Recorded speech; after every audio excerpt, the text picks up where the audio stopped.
বললো অন্নপূর্ণা যোজনা ঢোকাবো, ওমা দেখি ঢুকে বসে আছে তসলিমা নাসরিন। বললো এক, করলো আরেক। বললো ভয়মুক্ত পশ্চিমবঙ্গ, হঠাৎ করে দেখলাম গুন্ডা দমন আইন। তৃণমূলের সাংসদ এখন বিজেপির কোলে উঠে গান গাইছে, হরি দিন তো গেল সন্ধ্যা হলো পার করো আমারে। হ্যাঁ, তৃণমূল দিয়ে বিজেপি তাড়াবেন? রাজনীতি আর অভিনয় যদি এত সহজ হয়ে যেত তাহলে সবাই রাজনীতি করতে নেবে, সবাই মানুষের ঘাম আর সেই ঘামে ভেজা শরীর তার সাথে নিজের আত্মাটাকে এক করে নিয়ে সবাই রাজনীতিবিদ হয়ে যেত। মুখে কিছু ফেস পাউডার মেখে ওই টিভিতে মুখ দেখিয়ে আর সিনেমার বড় আর্টিস্ট হয়ে যারা সেদিনকে রাজনীতিবিদ হয়ে আসলে যারা বিজেপির বিরুদ্ধে লড়াই করবার নাম করে যেমন খুশি তেমন সাজো প্রতিযোগিতায় নামতে এসেছিল, তাদের দিয়ে সিনেমা হতে পারে, তাদের দিয়ে রাজনীতি হয় না। এনসিপিআই ভালো তৃণমূল, খারাপ তৃণমূল, ঋত তৃণমূল, ফিত তৃণমূল, কালীঘাট তৃণমূল। আরে মানুষ মরে যাওয়ার পরে হয় কবরে যাবে নয় চিতায় যাবে, বাকিটা ইতিহাস হয়ে গেছে। যে নেই তাকে নিয়ে এত আলোচনা করে আর লাভ নেই। তৃণমূল বলে মে মাসের আগে কিছু ছিল, এই মুহূর্তে পশ্চিমবাংলার বুকে লাল ঝান্ডা বনাম বিজেপি, মাঝখানে কোনো তৃণমূল ও বালিশ তৃণমূল, এই তৃণমূল, ঋত তৃণমূল, কালীঘাট টালীঘাট ওসব আর কিচ্ছু নেই। বাজার অঞ্চলে অনেক দূর অবধি মাইক দেয়া আছে, আমি আস্তে আস্তে দেখছিলাম যত দূর অবধি আমার মাইকের আওয়াজ শোনা যাচ্ছে।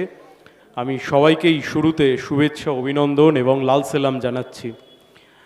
দেখুন সময়ের চাকা কেমনভাবে ঘোরে। আমি আস্তে আস্তে পলাশদার সাথে কথা বলছিলাম। পলাশদা আমাদের এই এরিয়া কমিটির সম্পাদক। আমার এখনও মনে আছে বেশ আজ থেকে এই বছরের একদম শুরুর দিকে, সম্ভবত তখন শীতকাল পড়ছে বা মাঝামাঝি সময়তে, বিধানসভা ভোটের বেশ কিছুটা আগে, হঠাৎ করে একদিন রাত্রিবেলা আমাদের কাছে ফোন এলো যে ভাঙড়ের কমরেডরা আক্রান্ত হয়েছেন, সোনারপুরের লিভার ফাউন্ডেশন হাসপাতালে নিয়ে যাওয়া হচ্ছে, সেই কমরেডদেরকে নিয়ে যেতে হবে। এখন ঘটনাচক্রে আমি এসএফআই করবার আগে ডিওয়াইএফআই করতাম এলাকাতে।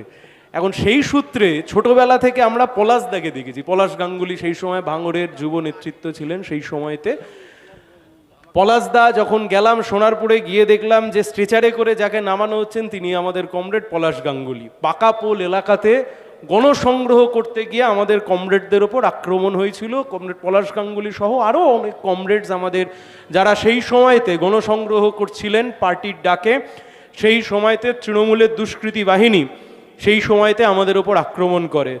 ঠিক তার 2 থেকে 3 দিনের মাথায় এই পোলেরহাট বাজারের মধ্যে আমরা এক বিশাল আকারের মিছিল করেছিলাম। আমার এখনো মনে পড়ছে।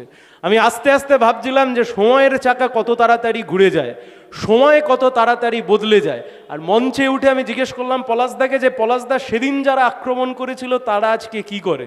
পলাশদা একটু ব্যঙ্গাত্মক সুরে বলল 2 ট্রে ডিম খাওয়ার পরে তারা এখন তৃণমূল থেকে বিজেপি করে। এখন ভালো করে যদি আপনারা দেখেন তাহলে আপনি বুঝতে পারবেন সেদিনকে যারা কাঁধে লাল ঝান্ডা নিয়ে এই ভাঙড়ের মাটিতে দাঁড়িয়ে লড়াই করছিল, আন্দোলন করছিল, আর এই 2 পয়সার কিছু চিটিংবাজ যারা তৃণমূলের নেতা কর্মী সাধারণ মানুষের জীবন হারাম করে দিয়ে কোটি কোটি টাকার তোলাবাজি করে রাজপ্রাসাদ আর স্করপিও গাড়ি নিয়ে ঘুরে সাধারণ মানুষের জীবন যন্ত্রণাকে বাড়িয়ে দিয়েছিল, সেদিন যারা লাল ঝান্ডার ওপর আক্রমণ করেছিল আজকে তারা ডিমের বাড়ি খেতে খেতে পাল্টি মেরে বিজেপি হয়ে গেছে। লাল ঝান্ডা এখনো মাথা উঁচু করে ভাঙড়ে দাঁড়িয়ে আছে, দাঁড়িয়ে থাকবে। কাদের বিরুদ্ধে লড়াই করছি আমরা? সরাসরি লড়াই। মাঝখানে কোনো কুচো ফুল নেই, মাঝখানে কোনো বেল ফুল নেই, মাঝখানে কোনো জুঁই ফুল নেই, মাঝখানে কোনো তৃণমূল নেই, ওই ঘাসের ওপর 3টে ফুল কিচ্ছু নেই। একদিকে আছে বিজেপি, একদিকে আছে বিজেপির চিহ্ন, বিজেপির প্রতীক, একদিকে আছে বিজেপির মতো সাম্প্রদায়িক দল, ফ্যাসিস্ট দল, যারা দেশের সংবিধানকে নষ্ট করতে চাইছে, ধ্বংস করতে চাইছে, মানুষে মানুষে হিন্দু মুসলমানের নামে বিভেদ সৃষ্টি করতে চাইছে, পেট্রোল ডিজেল রান্নার গ্যাসের দাম বাড়িয়ে মানুষের জীবন যন্ত্রণাকে বাড়িয়ে দিচ্ছে, সাধারণ বেকার যুবক যুবতী তাদের হাতে চাকরি নেই, কাজ নেই, ছাত্রছাত্রীরা পরীক্ষা দিতে যাচ্ছে, গিয়ে দেখছে তাদের পরীক্ষার যে প্রশ্নপত্র সেই প্রশ্নপত্র লিক হয়ে গেছে। গোটা ভারতবর্ষটাকে যারা আম্বানি আর আদানির হাতে তুলে দিতে চায়, গোটা ভারতবর্ষের সংবিধানকে যারা বদলে দিতে চায়, যারা দেশের স্বাধীনতাকে অস্বীকার করতে চায়, যারা এ দেশের 130-40 কোটি মানুষকে হিন্দু মুসলমানের নামে ভাগ করে মানুষে মানুষে দাঙ্গা লাগাতে চায়, সেই দলের সাথে সরাসরি লড়াই। আর ওই বিজেপির সাথে যদি সরাসরি লড়াই করতে হয়, লাল ঝান্ডা ছাড়া ও লড়াই কেউ লড়তে পারবে না। লাল ঝান্ডা, লাল ঝান্ডা, লাল ঝান্ডা। সিপিআইএম কে শক্তিশালী হতে হবে, লাল ঝান্ডাকে শক্তিশালী হতে হবে। লাল ঝান্ডা যত বেশি শক্তিশালী হবে, যত বেশি কৃষক, যত বেশি শ্রমিক, ছাত্র ছাত্রী, পিছিয়ে পড়া মানুষ, সংখ্যালঘু মানুষ, হিন্দু মানুষ, মুসলমান মানুষ, যারা সমাজে এক হয়ে বাঁচতে চায়, যারা মনে করে বিজেপির বিপদ থেকে এই দেশকে বাঁচাতে হবে, তাদের কাছে একটাই ঝান্ডার রং, সেই ঝান্ডার রং লাল ঝান্ডা। দলের নাম সিপিআইএম, কমিউনিস্ট পার্টি। এর বাইরে অন্য কোনো দল বিজেপির বিরুদ্ধে লড়াইতে তাদের ক্রেডিবিলিটি নিয়ে প্রশ্ন দাঁড়িয়ে যায়। আমরা বারংবার বলেছিলাম, এই তৃণমূল 2011 সালে গোটা রাজ্যে যখন জিতেছে, ভাঙড়ে হেরেছে, আমরা বলেছিলাম এই তৃণমূল গোটা দেশ জুড়ে যখন বিজেপি, সেই বিজেপি যখন কেউটের ফোনা দেখাতে চাইছে, সেই বিজেপি যখন রাজ্যের দাপট দেখাতে চাইছে, আমরা সেই সময়তে রাজ্যের মানুষকে বোঝানোর চেষ্টা করেছিলাম, লোকসভা ভোট বা লোকসভা ভোট বা বিধানসভার ভোট কোনো আলাদা বিষয় নয়। গোটা নির্বাচনী প্রক্রিয়া বাদ দিয়ে 365 দিনের রাজনীতিতে আমরা বোঝানোর চেষ্টা করেছিলাম, আসলে আরএসএস এর বিভিন্ন রাজনৈতিক দলের মধ্যে যদি একটা হয়ে থাকে বিজেপি, তাহলে আরেকটা রাজনৈতিক দলের নাম হবে তৃণমূল কংগ্রেস। আমাদের দুর্ভাগ্য, আমরা সেদিনকে বোঝাতে পারিনি, আমরা মানুষকে বোঝাতে পারিনি, আমরা মানুষের মন জয় করতে পারিনি। গোটা পশ্চিমবঙ্গ জুড়ে, এমনকি এই ভাঙড়ের বুকেও লোকসভা নির্বাচন হতে পারে, গোটা পশ্চিমবঙ্গের বুকেও বিভিন্ন ক্ষেত্রে আমরা দেখেছি যে মানুষ হয়তো মনে করেছিলেন যে এই বিজেপিকে যদি তাড়াতে হয়, এই বিজেপির বিরুদ্ধে যদি লড়াই করতে হয়, তাহলে ও মমতা ব্যানার্জি একমাত্র পারবে, ওই দলই একমাত্র পারবে বিজেপির বিরুদ্ধে লড়াই করে দেশটাকে, রাজ্যটাকে বিজেপি বিরোধী জায়গায় তৈরি রাখতে, বিজেপির হাত থেকে এই রাজ্যকে বাঁচাতে। আর সেই দিনকে দাঁড়িয়ে এই যে পলাশদা বলবার সময় বলছিলেন, কমরেড সূর্যকান্ত মিশ্র বলেছিলেন যে তৃণমূল যেদিন হেরে যাবে সেদিন তৃণমূলের দল থাকবে কিনা সবচাইতে বড় প্রশ্ন থেকে যায়। কিন্তু সিপিআইএম 1, 2, 3 শূন্য আসন যাই পাক, সিপিআইএমটা মাথা তুলে দাঁড়িয়ে থাকবে। কেন বিজেপির বিরুদ্ধে লড়াই করছি? বিজেপিকে দেখতে খারাপ বলে লড়াই করছি? কেন বিজেপির বিরুদ্ধে লড়াই করছি? বিজেপির প্রতীক ভালো লাগে না বলে তার বিরুদ্ধে লড়াই করছি? না, বিজেপির বিরুদ্ধে লড়াই করছি তার কারণ বিজেপি একটা ফ্যাসিস্ট দল। বিজেপির বিরুদ্ধে লড়াই করছি তার কারণ স্বাধীনতার এতগুলো বছর পেরিয়ে যাওয়ার পরেও এরা দেশের সংবিধানকে ধ্বংস করতে চায়। স্বাধীনতার এতগুলো বছর পেরিয়ে যাওয়ার পরেও প্রতিদিন নিয়ম করে গোটা দেশের মানুষকে হিন্দু মুসলমানের নামে দাঙ্গা লাগাতে চায়। তাই আমরা জানতাম তৃণমূল দিয়ে বিজেপিকে বিরোধিতা করা ও কখনো সম্ভব নয়। আজকে তাকিয়ে দেখুন, এমনকি লোকসভা ভোটের সময়তেও আমি হাত তুলতে বলে বা দূর থেকে যদি আমি কাউকে বলি, আমি কাউকে বিড়ম্বনায় ফেলতে চাই না। এমন প্রচুর মানুষ আছেন, বিধানসভা ভোটে আমাদের জোটের প্রার্থী ছিলেন, কিন্তু লোকসভা ভোটে আপনারা মনে করেছিলেন যে সেই সময়তে তৃণমূলকে ভোট দিয়ে বিজেপিকে হারানো উচিত। সেই তৃণমূলের সাংসদ তিনি এখন কোথায়? তৃণমূলের সাংসদকে জিতিয়েছিলেন বিজেপির হাত থেকে বাঁচার জন্য। তৃণমূলের সাংসদ এখন বিজেপির কোলে উঠে গান গাইছে, হরি দিন তো গেল সন্ধ্যা হলো পার করো আমারে। হ্যাঁ, তৃণমূল দিয়ে বিজেপি তাড়াবেন? রাজনীতি আর অভিনয় যদি এত সহজ হয়ে যেত তাহলে সবাই রাজনীতি করতে নেবে। সবাই মানুষের ঘাম আর সেই ঘামে ভেজা শরীর, তার সাথে নিজের আত্মাটাকে এক করে নিয়ে সবাই রাজনীতিবিদ হয়ে যেত। মুখে কিছু ফেস পাউডার মেখে ওই টিভিতে মুখ দেখিয়ে আর সিনেমার বড় আর্টিস্ট হয়ে যারা সেদিনকে রাজনীতিবিদ হয়ে আসলে যারা বিজেপির বিরুদ্ধে লড়াই করবার নাম করে যেমন খুশি তেমন সাজো প্রতিযোগিতায় নামতে এসেছিল, তাদের দিয়ে সিনেমা হতে পারে, তাদের দিয়ে রাজনীতি হয় না।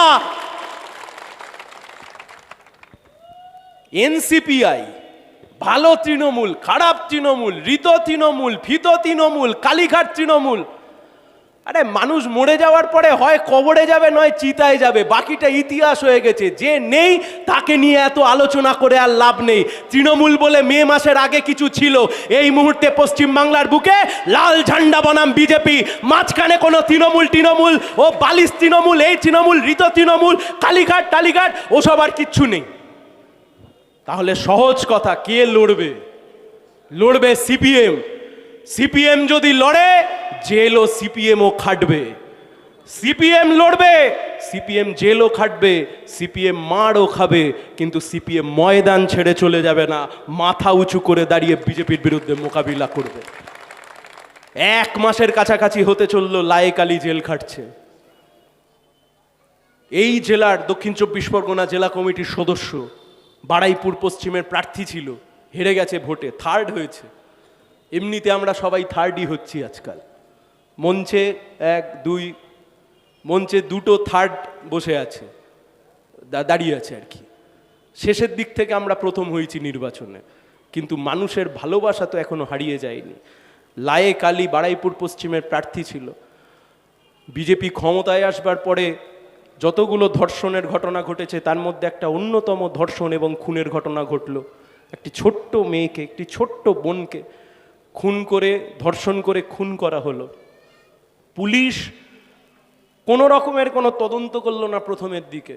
সিপিআইএম এর নেতৃত্ব যখন এলাকায় গিয়ে পৌঁছালো, সেই এলাকায় পৌঁছানোর পরে সেখানে লায়েক আলীরা যখন গিয়ে উপস্থিত হলো, পুলিশ বাধ্য হলো তদন্ত শুরু করতে। পরবর্তীকালে আমরা দেখতে পেলাম, পরবর্তীকালে আমরা জানতে পারলাম, যাদের বিরুদ্ধে ধর্ষণের অভিযোগ তাদের কাউকে পুলিশ ছেড়ে দিয়েছে থানা থেকে। আমরা জানতে পারলাম যে ধর্ষণের বিরুদ্ধে যার অভিযোগ, সেই ব্যক্তি বিজেপির নেতার সাথে ঘুরে বেড়াচ্ছে বারুইপুরে। এর বিরুদ্ধে লায়েক আলী লড়াই করেছে, এর বিরুদ্ধে লায়েক আলী কথা বলেছে। হ্যাঁ, গণপিটুনির ঘটনা ঘটেছে, আমরা গণপিটুনিকে সমর্থন করি না, কিন্তু লায়েক আলী কি গণপিটুনিতে উস্কানি দিয়েছিল? না, লায়েক আলী গণপিটুনিতে উস্কানি দেয়নি। লায়েক আলী মিডিয়ার সামনে দাঁড়িয়ে বলেছিল, হিন্দু হোক বা মুসলমান, কোনো জাত ধর্ম না দেখে ধর্ষণকারীকে গারদে পুড়ে তাকে ফাঁসির দড়িতে ঝোলাতে হবে। আর বিজেপির নেতার সাথে ধর্ষণকারীরা যেভাবে ঘুরে বেড়াচ্ছে, থানা গ্রেপ্তার করবার পরেও এই ঘটনার তদন্ত চেয়েছিল সে। তারপর আমরা কি দেখলাম? রাজ্যের মুখ্যমন্ত্রী শুভেন্দু বাবু তিনি বারুইপুরে গিয়ে বলে দিলেন, ভোটে হেরে যাওয়ার পরে কিছু অতৃপ্ত আত্মা তারা নাকি বারুইপুরের বুকে এই ঘটনা ঘটিয়েছেন। রাজ্যের মুখ্যমন্ত্রী তদন্ত শেষ হওয়ার আগেই গণপিটুনিতে যিনি খুন হয়েছেন তাকে তিনি ক্লিনচিট দিয়ে বলে দিলেন যে এই ব্যক্তি কোনো ঘটনার সাথে যুক্ত নয়, হিন্দু মুসলমান অ্যাঙ্গেল রয়েছে, সেই অ্যাঙ্গেল দেখে নাকি এই ব্যক্তিকে খুন করা হয়েছে। আসলে ওই টালির চাল থেকে যা যা বেরিয়েছে, ওই কালীঘাটের পাঠশালা থেকে যা যা বেরিয়েছে, একটা সময় দিদিমণি ছিলেন মুখ্যমন্ত্রী, পার্ক স্ট্রিটের ধর্ষণ কাণ্ডে তদন্ত হওয়ার আগেই বলেছিলেন সাজানো ঘটনা। সেই পাঠশালার প্রথম শ্রেণীর ছাত্রের নাম শুভেন্দু অধিকারী, যিনি তদন্ত শেষ হওয়ার আগেই ক্লিনচিট দিয়ে দিয়েছেন একজন ব্যক্তিকে, তিনি নিরপরাধ। আর সেই নিরপরাধের ক্লিনচিট পুলিশ সেই তদন্ত করতে গিয়ে লায়েক আলীকে গ্রেপ্তার করলো। একটা দুটো ধারা নয়, 27টা ধারায় মামলা দিয়েছে।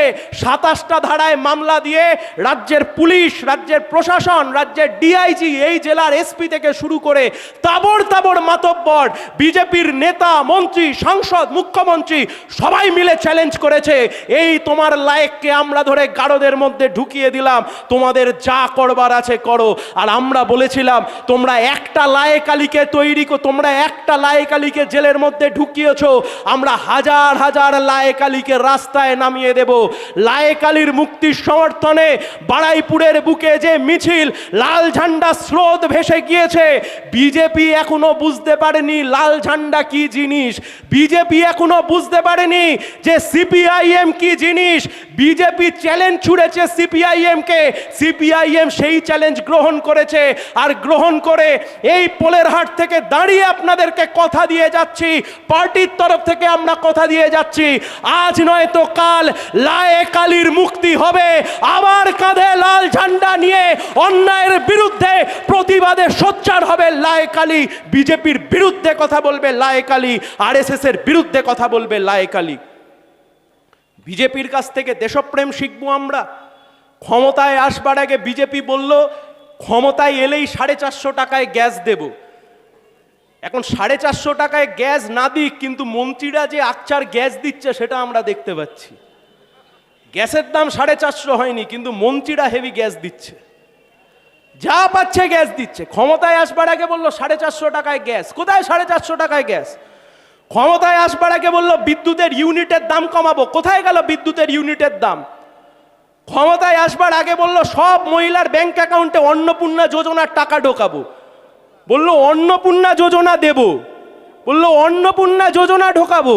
ও মা দেখি ঢুকে বসে আছে তসলিমা নাসরিন, বললো অন্নপূর্ণা যোজনা দেব, এখন চোখ খুলে দেখছি তসলিমা নাসরিন। বললো এক, করলো আরেক। বললো ভয়মুক্ত পশ্চিমবঙ্গ, হঠাৎ করে দেখলাম গুন্ডা দমন আইন। এই মাইকটা কি বন্ধ হয়ে গেল? কি হলো হঠাৎ করে?